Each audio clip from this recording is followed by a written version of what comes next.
سورۃ النساء رکوع نمبر 3 آیت نمبر 15 سے 22۔ اعوذ باللہ من الشیطان الرجیم، بسم اللہ الرحمن الرحیم۔ آیت نمبر 15۔ واللاتی یأتین الفاحشۃ من نسائکم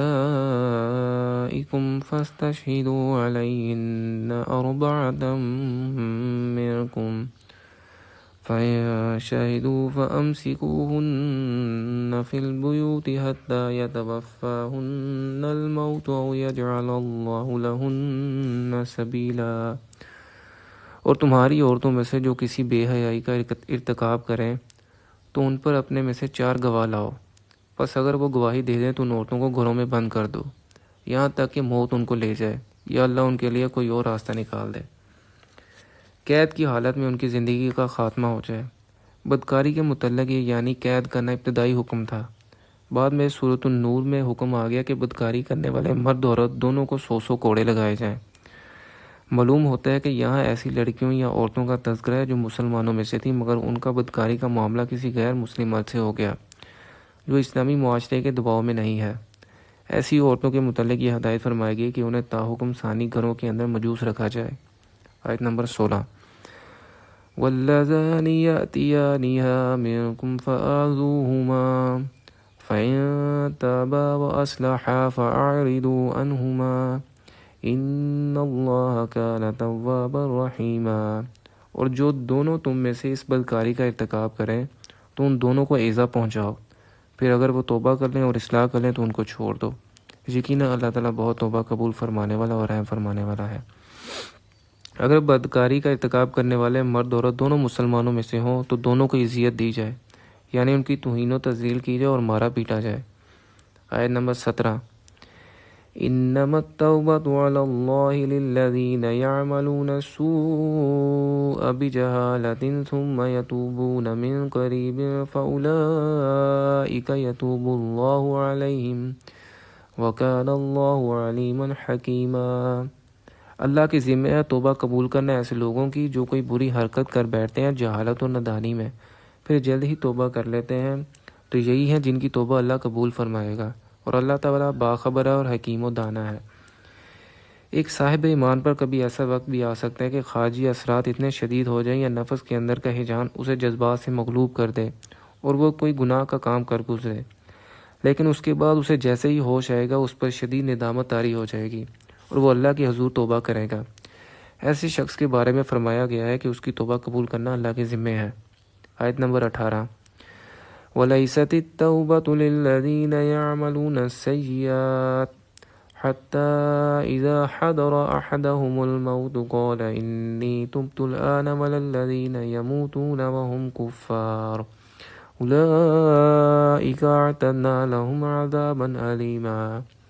اور ایسے لوگوں کا کوئی حق نہیں ہے توبہ کا جو برے کام کیے چلے جاتے ہیں یہاں تک کہ جب ان میں سے کسی کی موت کا وقت آ جاتا ہے تو اس وقت وہ کہتا ہے کہ اب میں توبہ کرتا ہوں، اور نہ ان لوگوں کی توبہ ہے جو کفر کی حالت میں ہی مر جاتے ہیں۔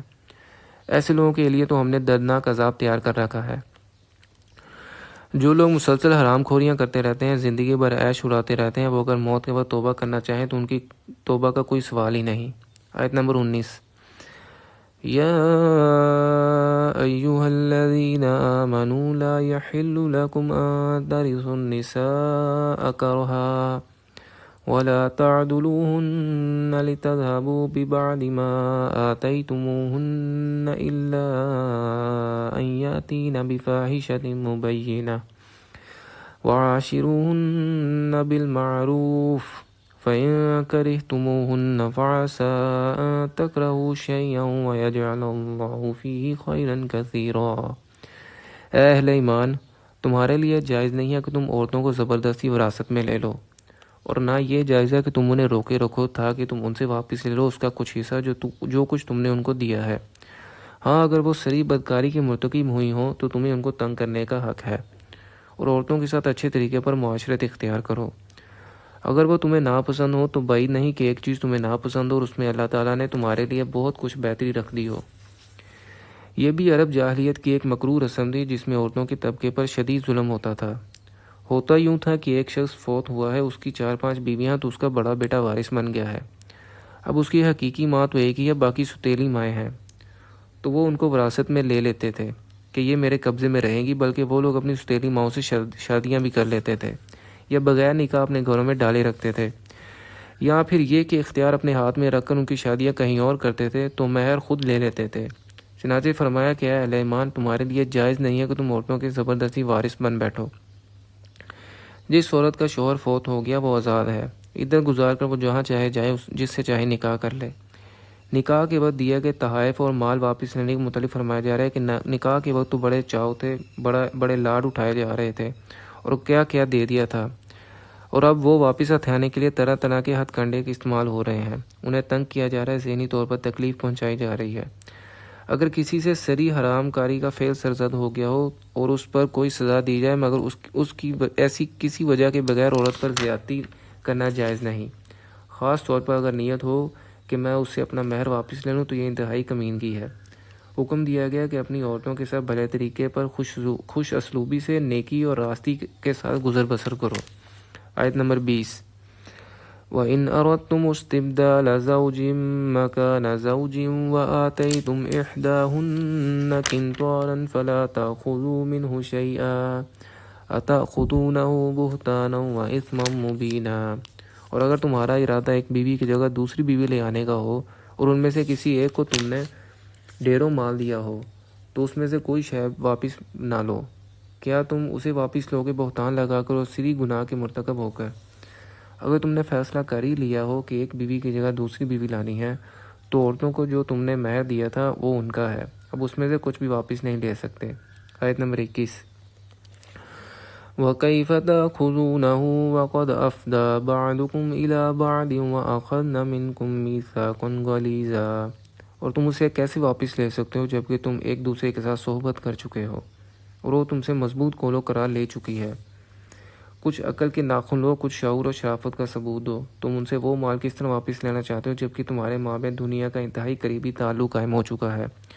یہ مضبوط قول و قرار نکاح کے وقت ہوتا ہے جب مرد عورت کے مہر و نفقہ کی پوری ذمہ داری لیتا ہے۔ آیت نمبر 22۔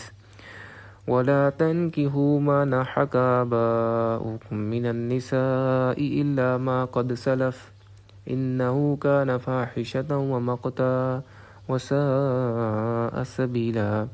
اور جن عورتوں سے تمہارے باپ نکاح کر چکے ہیں ان سے نکاح مت کرو سوائے اس کے جو ہو چکا، یقیناً یہ بڑی بے حیائی کی بات ہے اور اللہ تعالیٰ کے غضب کو بھڑکانے والی ہے اور بہت ہی برا رستہ ہے۔